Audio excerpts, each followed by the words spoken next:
We're just surrounded by headlines all the time, right? It's this flood of information coming at us from all over the world, and honestly, it can feel, well, overwhelming. It's almost impossible to connect the dots. So in this explainer, that's exactly what we're going to do. We're going to take a pretty typical day's news cycle and actually build a mental framework to make sense of it all. I mean, doesn't it feel like you're drinking from a fire hose? One minute you're hearing about, say, military tensions in West Asia. The very next, it's a court ruling in India, and then, bam, European markets are doing something. And oh, by the way, here's a cricket score. It's this completely disconnected, rapid-fire stream of information that honestly can leave you feeling more confused than informed. It is the absolute classic signal versus noise problem. So that's our mission today. It's pretty simple, really. We're going to find that signal in all the noise. We're going to use today's headlines not just to, get the news, but to actually learn how to process it.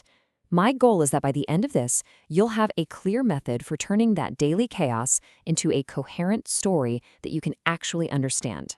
All right, let's get into it. First up, we'll tackle the big story, global tensions rising. Then we'll look at diplomacy and domestic law. After that, we'll see how that impacts the movers, markets and culture.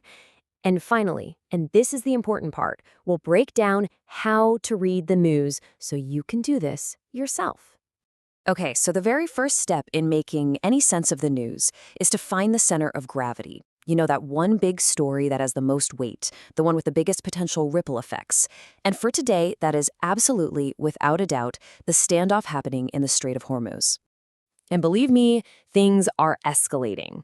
This quote right here from Iran's Revolutionary Guards, this isn't just, political talk.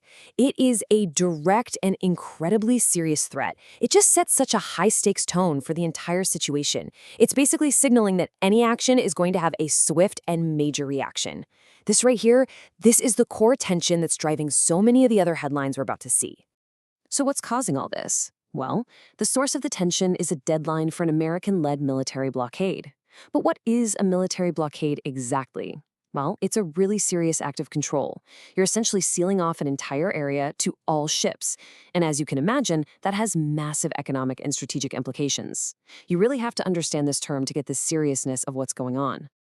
Okay, now here's where it gets really interesting. The specifics. The US military has laid out the rules of engagement. So the blockade is comprehensive, right? It affects ships from any country, flying any flag. But, and this is a crucial exception, humanitarian aid like food and medicine is permitted. Now, even those shipments have to be inspected. So the key takeaway here is that it's more like a controlled squeeze, not a total absolute cutoff. But that approaching deadline, that's what's adding a huge amount of pressure. All right, so we've nailed down the main event. But what about all those other headlines that seemed totally random?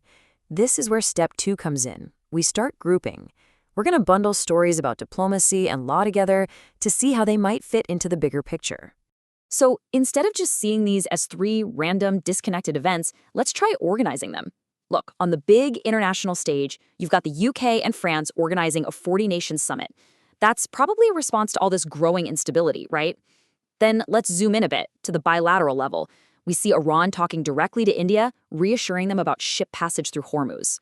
And then, completely separate from all that, on a domestic level inside India, the Supreme Court is making a huge ruling on voter rights. When you group them like this, you start to see how these different layers, international, bilateral, and domestic, are all moving at the same time. Geopolitics never happens in a vacuum. It always has real-world consequences that ripple out and affect our finances, our culture, everything. So this is the next layer of our framework, connecting that main story to its effects on the markets, on people, and just daily life. And here you see a crystal clear cause and effect. As tensions are rising over this blockade threat, what happens? General market confidence drops, and European stocks start to go down. But there's an opposing force at work here. That very same uncertainty is driving up fuel prices, which, you guessed it, boosts the value of energy stocks. It is a perfect example of a market push and pull. This chart just shows that dynamic perfectly. I mean, look at the airline stocks. They are getting hammered. Why? Because rising jet fuel prices eat directly into their profits. Simple as that. But then you look at the energy stocks, and they're actually in the positive. They're totally bucking the trend. And the overall market? It's reflecting that negative feeling, getting dragged down even though the energy sector is doing well. It's incredible. One single event causing multiple, totally different impacts. And finally, let's round out the day's picture with news from culture and sports. On a much more somber note, India is mourning the loss of the legendary singer Asha Bhosle, who was given full state honors. And yet, at the same time, life does carry on with all the excitement of a major IPL cricket match. And these stories are so important. They're a reminder that even as these huge global events are unfolding, the fabric of daily life, of culture and community it keeps going. Okay, so let's take a step back. We just took a completely chaotic stream of headlines and organized them into a story that actually makes sense. And the thing is, what we've been doing this whole time, it isn't some secret trick. It is a simple, repeatable framework that you can use every single day to feel more in control.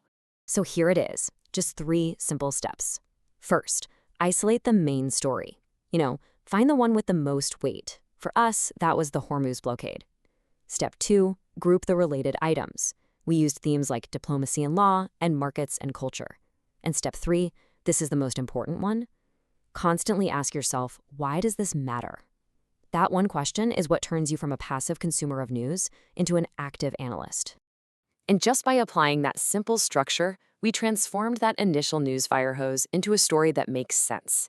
We saw a core geopolitical event, right? We traced its diplomatic and economic ripple effects, and we still made room for the cultural moments that are also a huge part of our lives.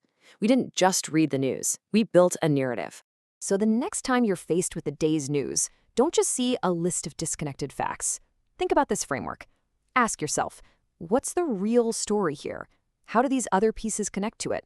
And most importantly, why does any of this matter? When you see the headlines tomorrow, what patterns will you look for?